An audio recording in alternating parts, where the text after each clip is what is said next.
స్తోత్రం స్తోత్రం స్తోత్రం స్తోత్రం. ఈ దినం నాయన యొక్క శుక్రవార ఆరాధన మా అందరికీ ఆశీర్వాదకరంగా, వేలుకరంగా, దీవెనకరంగా జరిగించమని మీరు ఇచ్చినటువంటి ప్రతి ఈవిని బట్టి మీకు స్తోత్రం చెల్లిస్తూ మీకు కృతజ్ఞులమై ఇప్పటివరకు పాటలు పాడుకుని ఉండగా మీ నామానికి మహిమ, ఘనత, ప్రభావంలో ఇప్పుడు మీ వాక్య భాగాన్ని ధ్యానం చేసుకోబోతూ ఉండగా వాళ్ళు నేను నన్ను మీ సిల్లు చెట్టును మరుగుపరిచి మా అందరికీ కావలసిన ఒక ఉన్నతమైన ఉపదేశం అనుగ్రహించమని, వాక్యానుసారంగా జీవించినట్లుగా మీ శైలిలో, మీ స్థాయిలో మీ కార్యాలన్నీ మనలో చేయమని, మీ ప్రాంగణం అంతటి చుట్టూ మీ కంచె, మీ కాపుదల, మీ ఆత్మ సంచారం, మీ ఆత్మ అల్లాడింపు చేయమని, మీ కార్యాలన్నీ మాలో జరిగినట్లుగా కృప అనుగ్రహించమని.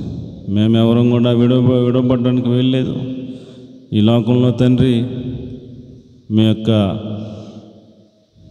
బిడ్డలంగా, పౌరుషం కలిగిన వాళ్ళంగా జీవించడానికి, పరలోక రాజ్యమునకు చేరున్నట్లుగా ఈ యొక్క పోరాటంలో జయ జీవితం, విజయం మేమందరం పొందుకున్నట్లుగా మమ్మల్ని మీ వాక్యం చేత, పరిశుద్ధుల సహవాసం చేత మమ్మలను సిద్ధపరిచి మీ నామానికి మహిమ తెచ్చుకోమని యేసుక్రీస్తు ప్రభుల వారి పరిశుద్ధమైన పుణ్యనామాన్ని ప్రార్థించి, స్తుతించి, అర్పించి వేడుకొనుచున్నాము తండ్రి. మంచిది ప్రియులారా, ఎవరు రాకపోయినా మనం వాక్య భాగాన్ని ధ్యానం చేసుకుందాం.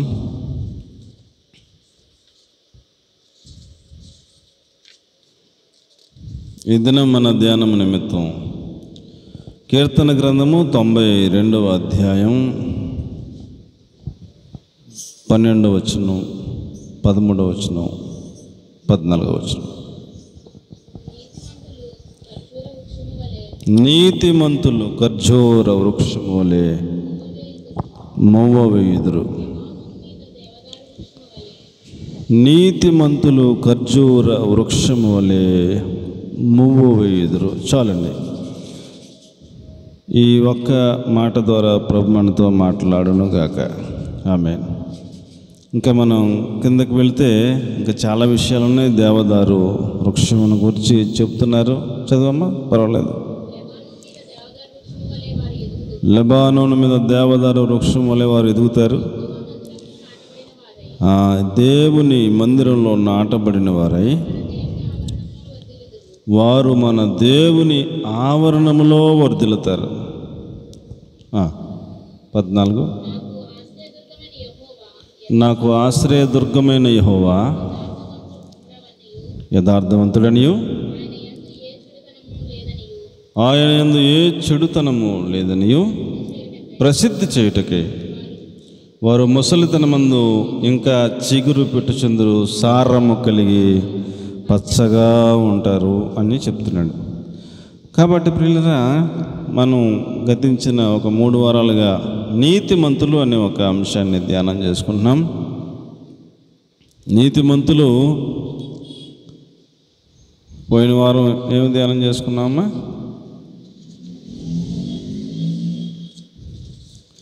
నీతిమంతుల తల మీదకి ఏమొస్తుంది? ఆశీర్వాదం వస్తుంది అని ధ్యానం చేసుకున్నాం. నీతిమంతుని తల మీదకి ఏమొస్తుందండి? ఆశీర్వాదాలు వస్తాయి. అంతకుముందు వారం నీతిమంతుల ఇల్లు గొప్ప ధననిధి అని ధ్యానం చేసుకున్నాం. అంతకుముందు వారం నీతిమంతుని నోరు జీవపు ఓటగా ఉండాలి అని ధ్యానం చేసుకున్నాం. ఈ వారం నీతిమంతులు ఒక ఖర్జూర వృక్షము వలె మువ్వు వేస్తూ ఉంటారు అని చెప్తున్నాడు. ఇంకా వచనంలో ఇంకా దేవదారు వృక్షం గురించి ఇంకా చాలా విషయాలు ఉన్నాయి, కానీ అన్నీ మనం ధ్యానం చేసుకునే అంత సమయం మన దగ్గర లేదు. మనము నీతిమంతులంగా జీవించి ఖర్జూర వృక్షము వలె ఈ భూమి మీద మనం మువ్వు వేసే వాళ్ళంగా ఈ లోకానికి మనం సాక్ష్యార్థంగా జీవించాలని దేవుని వాక్యం మనకు తెలియజేస్తూ ఉంది. ఖర్జూర వృక్షము మువ్వు వేస్తుంది అన్నట్టు. ఖర్జూర వృక్షం ఒక్కటే మువ్వు వేస్తుందా? ఈ భూమి మీద ఉన్న చెట్లు ఏమి మువ్వు వేయవా? ఈ ఖర్జూర వృక్షం ఒక్కటే చిగురు పెడుతుందా? ఈ భూమి మీద ఉన్న చెట్లు ఏమి చిగురు పెట్టవా? ప్రతి చెట్టు చిగురు పెడుతుంది కదా. ప్రతి చెట్టు చిగురులు వస్తుంటాయి, ప్రతి చెట్టు అభివృద్ధి అవుతూ ఉంటుంది, ప్రతి చెట్టు వర్ధిల్లుతూ ఉంటుంది. ఏమండి, ప్రతి చెట్టుకి మువ్వు వేస్తూ ఉంటాయి.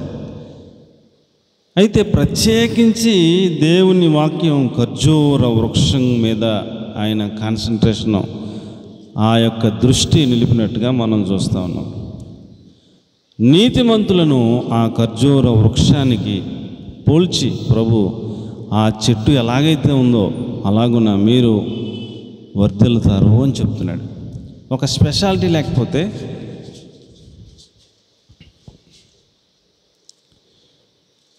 ఒక ప్రత్యేకత ఆ చెట్టులో లేకపోతే కనుక ప్రత్యేకించి మన కోసం ఆ మాటను ఆయన రాయించి పెట్టే అవకాశమే లేదు.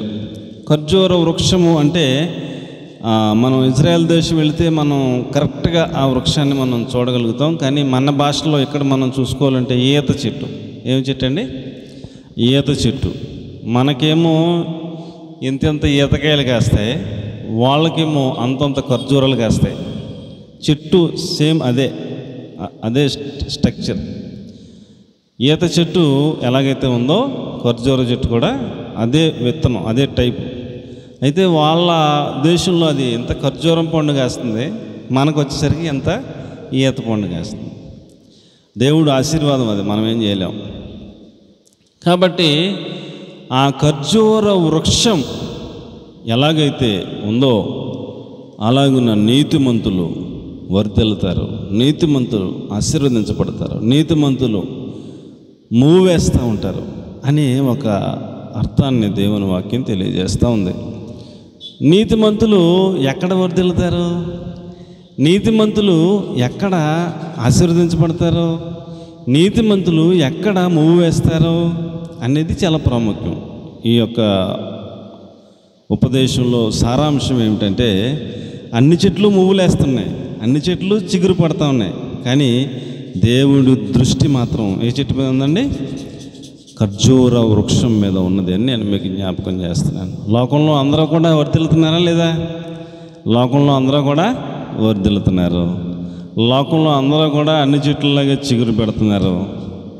కానీ మనం నీతిమంతులంగా మారితే కనుక, నీతిమంతులం అయితే కనుక మనం ఎక్కడ చిగురు పెట్టాలి, మనం ఎక్కడ వర్ధిల్లాలి అనేదే ఈ వర్తమానం యొక్క సారాంశం అని నేను మీకు జ్ఞాపకం చేస్తున్నాను. నిర్గమాకాండము 15వ అధ్యాయము 27వ వాక్యాన్ని కనుక మనం చూస్తే, నిర్గమాకాండము 15వ అధ్యాయము 27వ వాక్యాన్ని కనుక మనం గమనిస్తే ప్రియులారా, తరువాత వారు ఏలీమునకు వచ్చారు, అక్కడ 12 నీటి బొగ్గలు 70 ఈత చెట్లను ఉన్నాయి అన్నాడు. వాళ్ళు అక్కడనే ఆ నీళ్ళ యొద్ద దిగారు అన్నాడు. ప్రియులారా, ఐగుప్తు దేశంలో నుంచి విడిపించబడి కనాను దేశానికి నడిపించబడుతూ ఉన్నటువంటి ఇశ్రాయేలుల జనాంగం, వాళ్ళు ప్రయాణిస్తున్నటువంటి ఆ మార్గం అంతా కూడా ఈ మధ్యలో ఐగుప్తు నుంచి కనాను మధ్యలో అంతా ఎడారి. అరణ్యం అని వాడాడు, ఎడారి అని వాడాడు. ఎడారి అంటేనే అర్థం ఏంటంటే నీరు ఉండదు, నీడ ఉండదు. ఏముండదండి? నీరు ఉండదు, నీడ ఉండదు. దాన్ని ఎడారి అంటారు. అంటే ఒక మేరలో మనం చూస్తే చెట్లు కనపడవు, నీళ్ళు కూడా దొరకవు. అక్కడ పరిస్థితి ఎలా ఉంటుందయ్యా అని అంటే, ఒకవేళ పగలు టైం అయితే విపరీతమైన ఎండకి చచ్చిపోతాం. ఇప్పుడు ఎంత ఎండ అయినా మనం తట్టుకోవాలంటే మనకేం దొరకాలి? మంచినీళ్ళు దొరకాల. మంచినీళ్ళు దాహం వేసినప్పుడు తాగుతూ ఉంటే ఎంత ఎండైనా తట్టుకోవచ్చు, ప్రయాణం చేయొచ్చు. మరి నీళ్ళు దొరకవుగా, ఎడారిలో నీళ్ళు దొరకవు, ఎండ విపరీతంగా ఉంటుంది. ఈ ఎండకి తట్టుకోలేరు, నీళ్లు దొరకవు, చచ్చిపోతారు ప్రయాణంలో. అదే ఏరియాలో రాత్రి అయింది, విపరీతమైన చలికి చచ్చిపోతారు అన్నమాట. అందుకనే ఆ అరణ్య యాత్రలో దేవుడు వారికి రాత్రి అగ్నిస్తంభముగాను పగలు మేఘస్తంభముగాను ఆయన కాపాడటానికి ఆయన ప్రణాళిక, ఆయన గొప్ప జ్ఞానం కలిగిన దేవుడు కాబట్టి పగలు ఎండ తగలకుండా మేఘస్తంభం అడ్డుగా పెడుతున్నారంట. మేఘస్తంభముగా రాత్రి వాళ్ళు ఇలాగ ఉంటే వాళ్ళ జనాంగానికి ఇటువైపు అటువైపు అగ్ని స్తంభాలు అలా ఉంటున్నాయంట. అంటే వాళ్ళకి రాత్రి వేడి పుడుతుంది, పగలు ఎండ తగలకుండా నీడ వాళ్ళకి నీడలో ప్రయాణం చేస్తారు. అంత సురక్షితంగా వాళ్ళను నడిపించినటువంటి మహాప్రభు మన దేవుడని నేను మీకు జ్ఞాపకం చేస్తా ఉన్నాను. అలాంటి ఎడారిలో, అలాంటి అరణ్యంలో వారు బయలుదేరిన తర్వాత మొట్టమొదట వారికి వచ్చిన అడ్డు ఎర్ర సముద్రం. తర్వాత కాస్తంత దూరం వెళితే మారా, ఏమండి, ఆ మారాను కాస్త దాటి కొంచెం ముందుకు వస్తే ఏలీము, ఏమండి, ఇది క్రమం. ఏలీము దగ్గర వాళ్ళు వచ్చేటప్పటికి నీళ్ళు దాహం వేస్తుంది వాళ్ళకి. అప్పటికే ఇంకా తట్టుకోలేమన్నటువంటి పరిస్థితిలోకి వచ్చేసారు. అద్భుతంగా వారికి కాస్త అంత దూరంలో 12 నీటి బొగ్గలు కనపడ్డాయి. ఆ నీటి బొగ్గల దగ్గరే 70 ఈత చెట్లు కనపడ్డాయంట.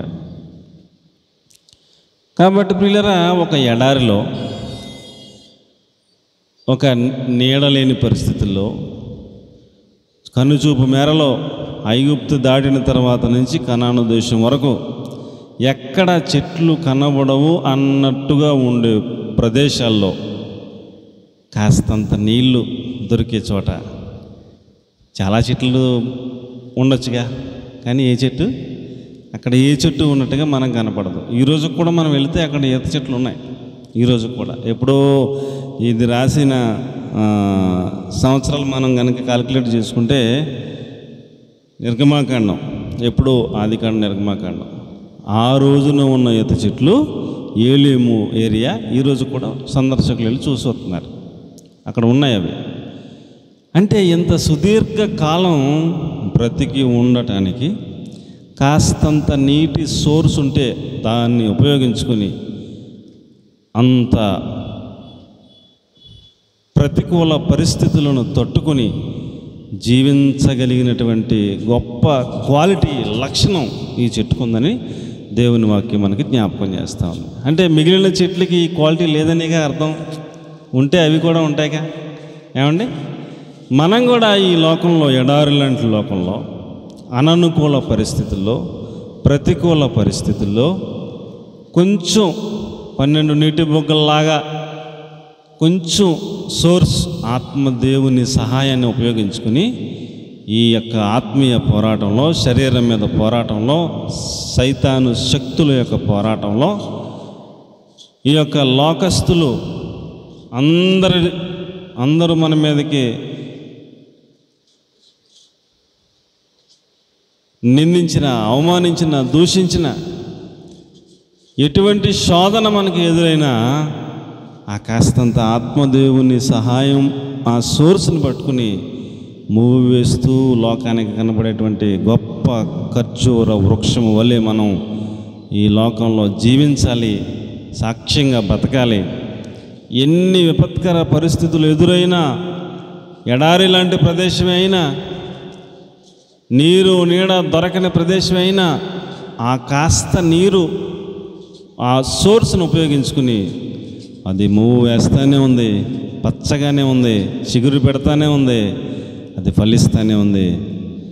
అలాగున మనం లోకంలో ఇన్ని విపత్కర పరిస్థితులు ఎదురవుతూ ఉన్నా, మన బంధువులే మనకి విరోధమే అయినా, మన పరిస్థితులన్నీ తారుమారు అవుతూ ఉన్నా,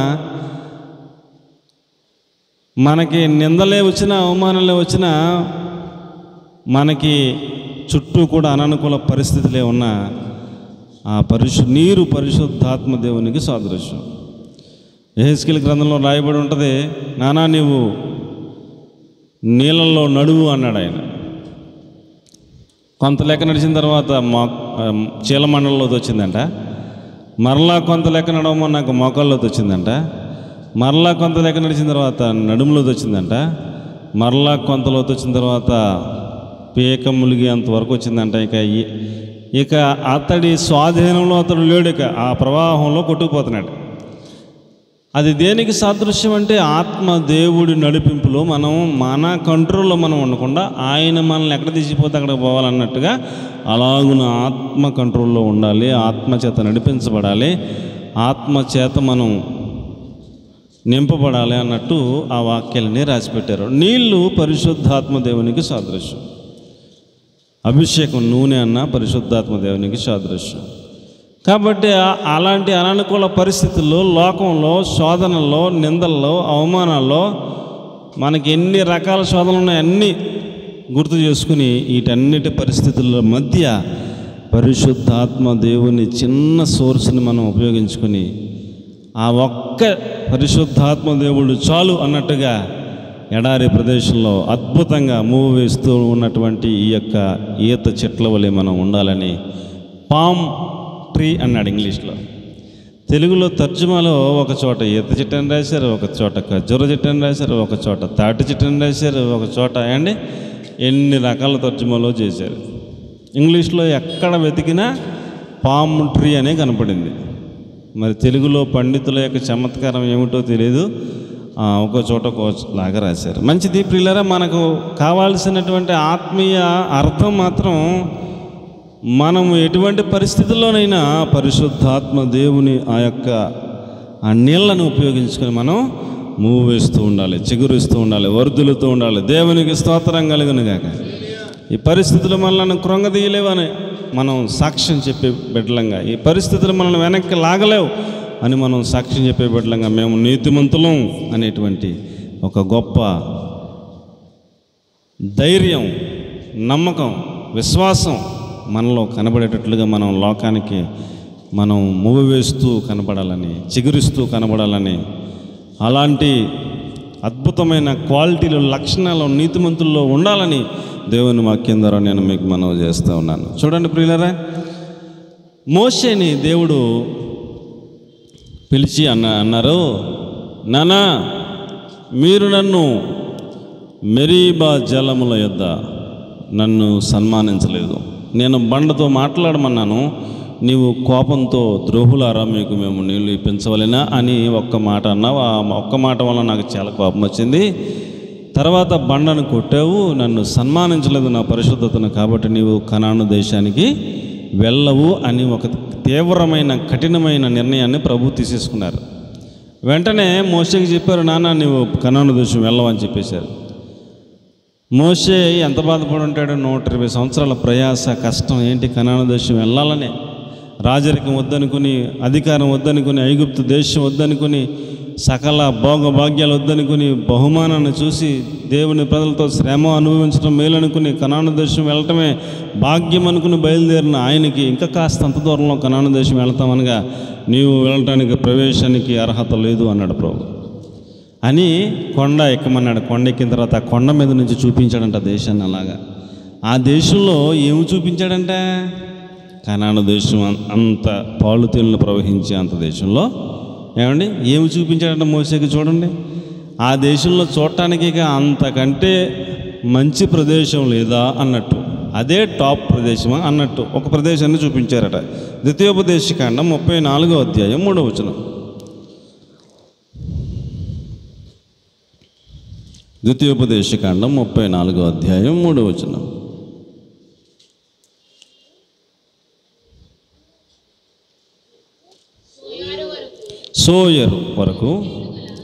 సోయరు వరకు ఉన్నాయటండి. ఏమున్నాయట? ఈత చెట్లు ఉన్నాయటండి. సోయరు వరకు ఈత చెట్లు గల మైదానమును ఆయన మోషేకు ఎరికో లోయ చుట్టూ మైదానం అతనికి చూపించారు దేవుడు.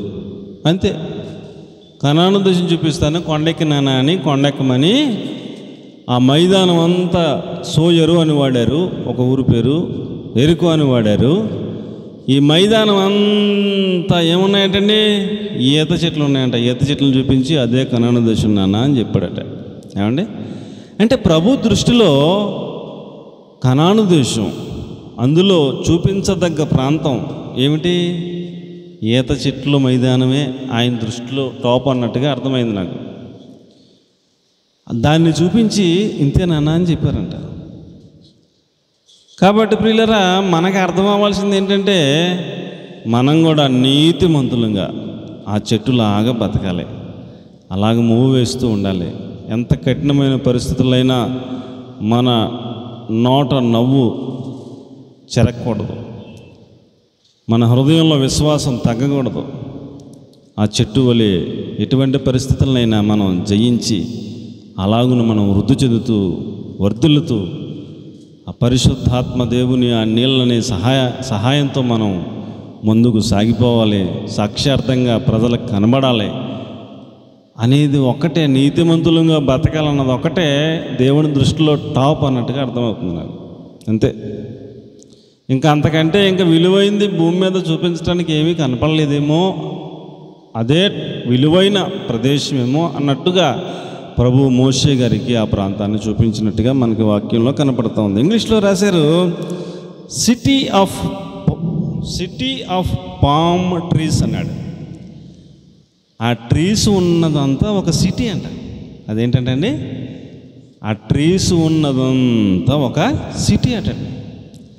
కాబట్టి ప్రియులరా, అది దేవుని దృష్టిలో చాలా విలువగా ఉందని మనం అర్థం చేసుకోవాలని నేను మీకు మనవి చేస్తూ ఉన్నాను. అలాగే న్యాయాధిపతుల గ్రంథం 3వ అధ్యాయం 13వ వాక్యాన్ని కనుక మనం చూస్తే, ఇశ్రాయేలులు దేవునికి విరోధంగా జీవించినప్పుడు దేవుడు ఇశ్రాయేలు మీదకి మోయాబు రాజు అయినటువంటి ఎగ్లోనును లేపాడట.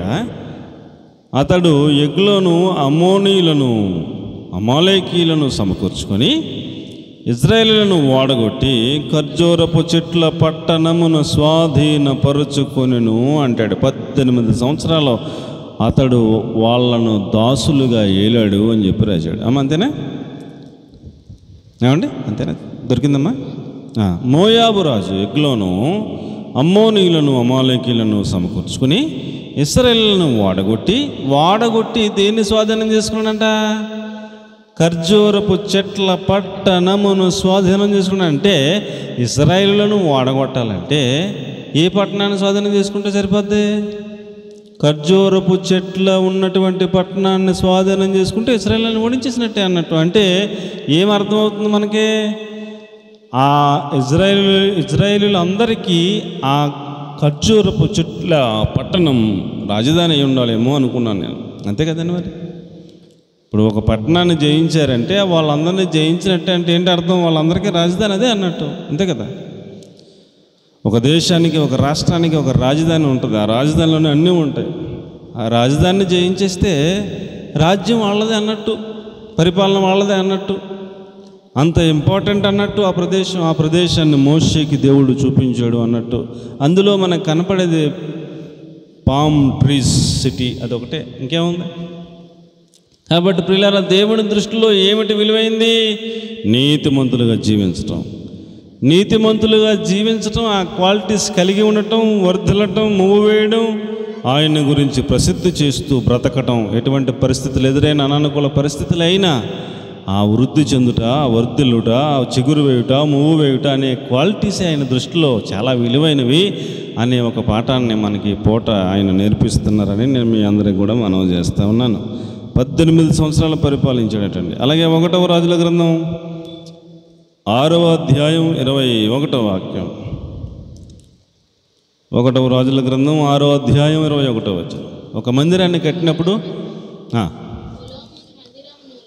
సొలొమోను మందిరమును లోపల మేలిమి బంగారముతో పొదిగించి గర్భాలయము ముంగిల బంగారపు గొలుసులు గల చేయించి పొదిగించెను. ఓకే ఓకే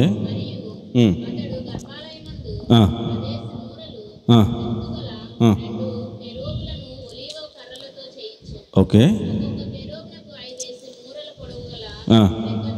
ఓకే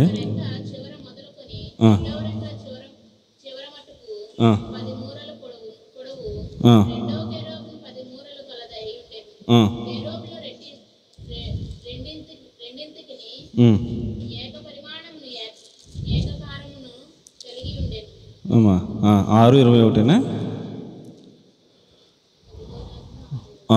ఈ చెట్ల గురించిన ప్రస్తావన లేదా? అయితే 4:21 చూడండి.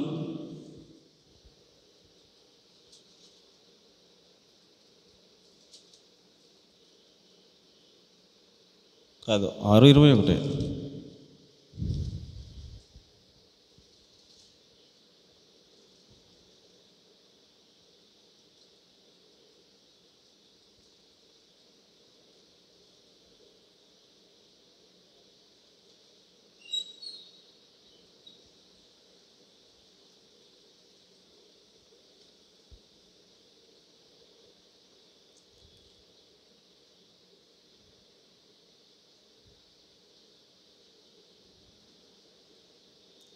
29.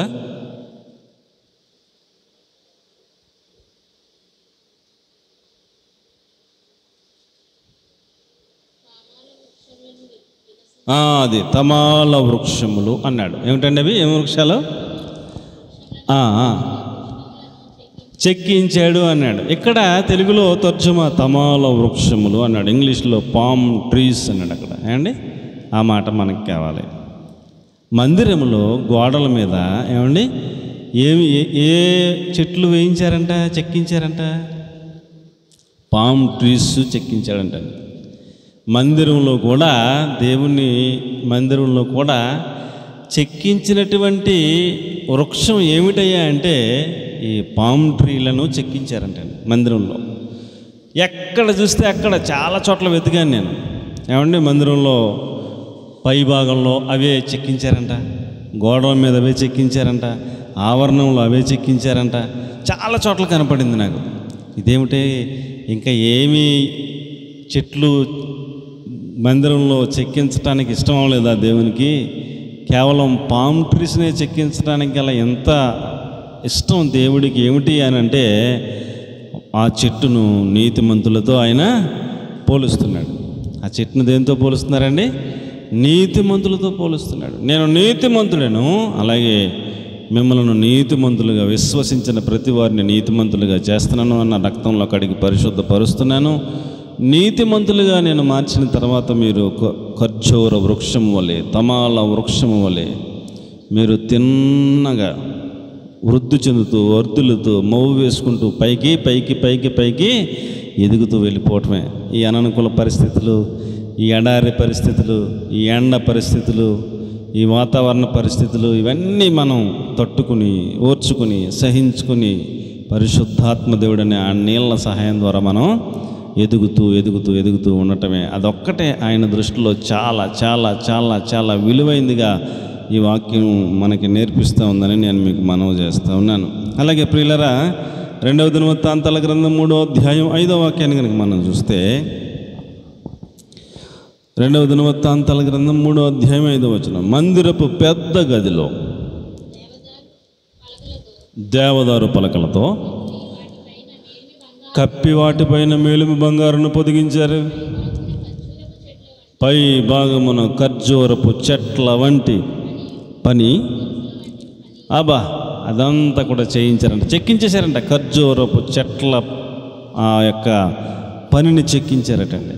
పై భాగంలో చూసిన ఖర్జూరపు చెట్లే, ఏమంటే లోపల భాగంలో చూసిన పామ్ ట్రీసే, ఆవరణంలో చూసిన పామ్ ట్రీసే, మొత్తం మందిరం అంతా ఏమిటండి అంటే పామ్ ట్రీసే ఆయన చెక్కించాడు అని దేవుని వాక్యం తెలియజేస్తూ ఉంది. అంటే మనం ఎక్కడ వర్ధిల్లాలట? దేవుని మందిరంలో వర్ధిల్లాలి. మనం ఎక్కడ చిగురు పెట్టాలంట? దేవుని మందిరంలో చిగురు పెట్టాలి. మనం ఎక్కడ మూవ్ వేయాలంట? దేవుని మందిరంలో మూవ్ వేయాలి. మన యొక్క అభివృద్ధి ఎక్కడ కనపడాలి? దేవుని మందిరంలో మన అభివృద్ధి కనపడాలి. దేవుని మందిరం సహవాసం, దేవుని ఆ యొక్క లక్షణాల క్వాలిటీసు, ఆయన పరిశుద్ధత ఆ మందిరం చుట్టూ తిరుగుతూ ఉంది. లోకంలో కూడా, ఎడారి ప్రాంతంలో కూడా పరిస్థితులన్నీ అననుకూలంగా ఉన్నా కూడా ఆ చెట్టును చూపిస్తున్నాడు, ఆ నీటి బొగ్గను చూపిస్తున్నాడు. ఆ సోర్స్ను ఉపయోగించుకుని ఆ చెట్టు ఎంతకాలమైనా మూవ్ వేస్తూ ఉంది, వర్ధిల్లుతూ ఉంది. అలాగున్న నీతిమంతులు ఉండాలి అని చెప్తున్నాడు. దేవునికి స్తోత్రం కలుగును. హల్లెలూయా. నెహెమ్యా గ్రంథంలో కూడా, నెహెమ్యా గ్రంథం 8వ అధ్యాయం 15వ వాక్యాన్ని మనం చూస్తే, పర్ణశాలలో కట్టుకోవాలి, పర్ణశాలలో పండుగను ఆచరించాలి, ఇది మీకు కట్టడగా నేను నియమిస్తూ ఉన్నాను అని దేవుడు చెప్పారు. పర్ణశాలల పండుగను ఇజ్రాయేలీలు అందరూ కూడా ఖచ్చితంగా తప్పకుండా జరిపించుకుంటూ ఉంటారు. ఆ పర్ణశాలల పండగ జరిపించుకుంటానికి చెట్లు తెచ్చి అక్కడ ఆ చెట్ల కొమ్మలతో పండగను జరపాలంట. ఏ చెట్ల కొమ్మలు కావాలంట? నెహెమ్యా గ్రంథం 8వ అధ్యాయం 15వ వచనం,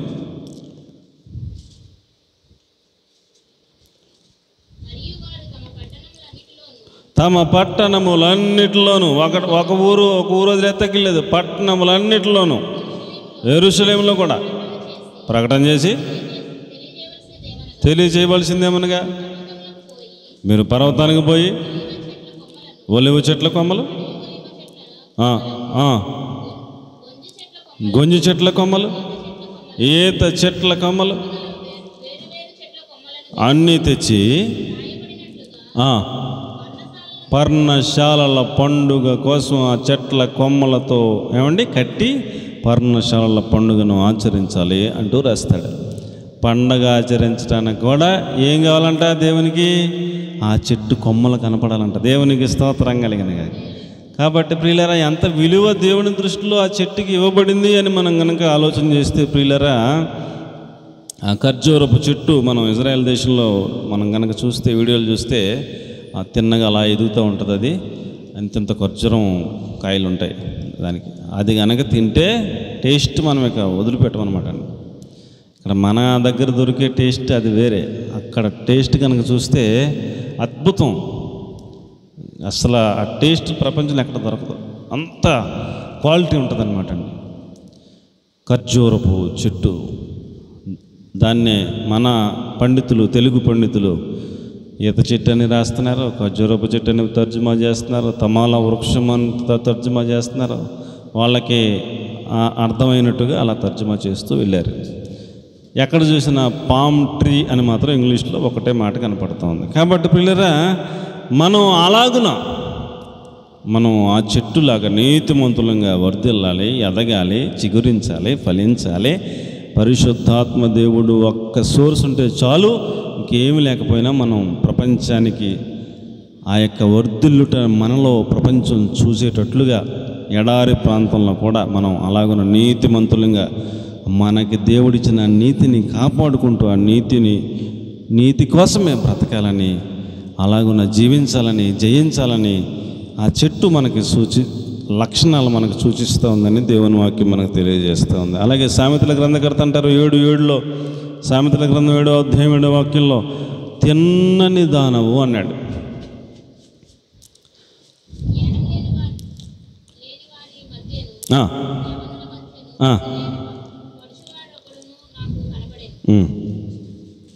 సామెతలు 7:7.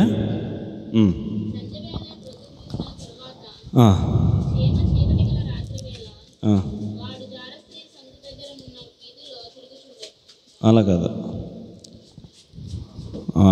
పరమగీతములు చూడండి.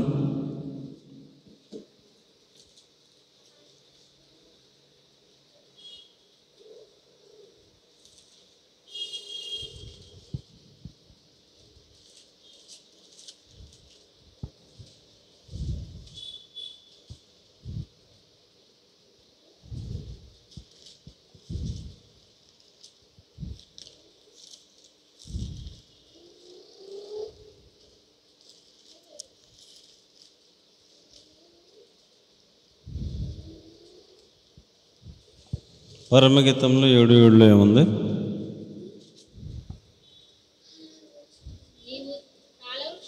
అది నీవు తాళ వృక్షమంతా తిన్నని దానవు. చాలు, సరిపోతాం. అవి ఇంకా అది కింద వేరే వేరే పాయింట్స్ ఉన్నాయి. నీవు తాళ వృక్షమంతా తిన్నని దానవు అన్నాడు. అంటే ఇక్కడ కూడా మనం ఇంగ్లీష్లో చూస్తే పామ్ ట్రీ అంటాడు, తెలుగులో ఏం చెప్తున్నారండి? ఇలా తాళ వృక్షము అన్నారు. ఇదొక తర్జుమా. ఏమండి? తాళ వృక్షమంత తిన్నని దానవు అంటే ఆ చెట్టు ఎలా ఉంటుంది అన్నట్టు? తిన్నగా ఉంటుంది. అలాగే ఉన్న నీతిమంతులు కూడా ఎలా ఉండాలి? తిన్నగా అలా ఎదుగుతూ, మూవ వేస్తూ, చిగురిస్తూ అలా తిన్నగా ఎదుగుతూ ఉండాలి అన్నట్టు నీవు తిన్నని దానవు అన్నాడు. యేసుప్రభుల వారు పెండ్లి కుమారుడికి సాదృశ్యం, పరమగీత కన్యక షూలమ్మితి పెండ్లి కుమార్తెకు సాదృశ్యం, వధువు సంఘానికి సాదృశ్యం. సంఘం ఎలా ఉండాలి? తిన్నగా నీతిమంతురాల్లాగా ఉండాలి. అండ్ వాళ్ళలో ఎటువంటి వంకరతనం ఉండకూడదు. తిన్నని దానం అని దేవుడే సర్టిఫికెట్ ఇచ్చేటంతగా మనము అలాగున్న నీతిమంతులంగా తిన్నని వాళ్ళంగా బతకాలి అన్నట్టు. మన మాటల్లో కావచ్చు, మన చూపులో కావచ్చు, మన యొక్క నడవడికలో కావచ్చు, మన ప్రవర్తనలో కావచ్చు, సూటిగా తేటగా ఉండాలి, తిన్నగా ఉండాలి. ఏమంటే వంకరతనం ఉండకూడదు అన్నట్టు మనం నీతిమంతులుగా వర్ధిల్లాలన్నట్టు ఆ వాక్యం మనకు తెలియజేస్తూ ఉంది. ఏమంటే యెహెజ్కేలు గ్రంథం 40వ అధ్యాయం 16వ వాక్యంలో, యెహెజ్కేలు గ్రంథం 40వ అధ్యాయం 16వ వచనం, ప్రతి స్తంభం మీద చెట్లను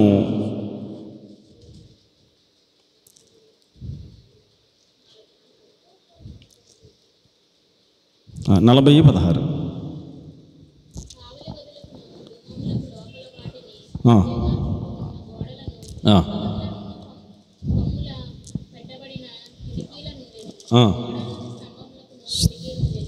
స్తంభములకు కూడా ఏమున్నాయటండి? ఓకే, అది ప్రతి స్తంభము మీద ఏమి చెట్లు ఉన్నాయటండి? ఖర్జూరపు చెట్లు రూపించబడ్డాయటండి. మందిరంలో ప్రియులారా మనం చూస్తే పైన అంటాడు, ఇందాక మనం చదువుకున్న వాక్యంలో పైన కూడా ఖర్జూరపు వృక్షాల చెక్కడం ఉందంట. స్తంభాల మీద కూడా ఏముందంటండి? ప్రతి స్తంభం మీదను ఖర్జూరపు చెక్కడం ఉంది అని దేవుని వాక్యం మనకు తెలియజేస్తూ ఉంది. ఆఖరిగా యేసు ప్రభులు వారు యెరూషలేం పట్టణంలో ఎంట్రీ ఇస్తున్నప్పుడు ఆ యెరూషలేం పట్టణస్థులందరూ కూడా హోసన్న హోసన్న, జయము జయము జయం అంటూ ఆయనను మహిమపరిచి ఆయన ఎక్కినటువంటి ఆ గాడిదను నేల మీద నడవనివ్వకుండా బట్టలు పరిచి ఏం కొమ్మలు అట్టుకొచ్చారంటండి? ఏం కొమ్మలు అట్టుకొచ్చారంట? చూడండి, యోహాను సువార్త 12:13, యోహాను సువార్త 12వ అధ్యాయం 13వ వచనం.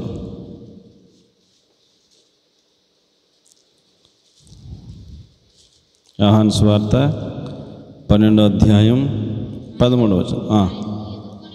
ఆయనను ఎదుర్కొనబోయి జయము ప్రభు పేరట వచ్చివాడు ఇశ్రాయేలు రాజు స్తుతింపబడునుగాక అని కేకలు వేసిరి.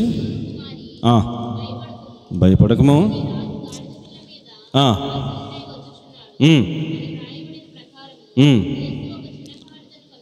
అంతకుముందు వచ్చిన చూడమ్మా మట్టలు, ఖర్జూర మట్టలు అన్న పాయింట్ చూడు. అది ఖర్జూరపు మట్టలు పట్టుకొని ఆయనను ఎదుర్కొనబోయి అంటారు. ఆయనను ఎదుర్కోవాలన్నా చేతిలో ఏముండాలంటండి? ఖర్జూరపు మట్టలు ఉండాలి.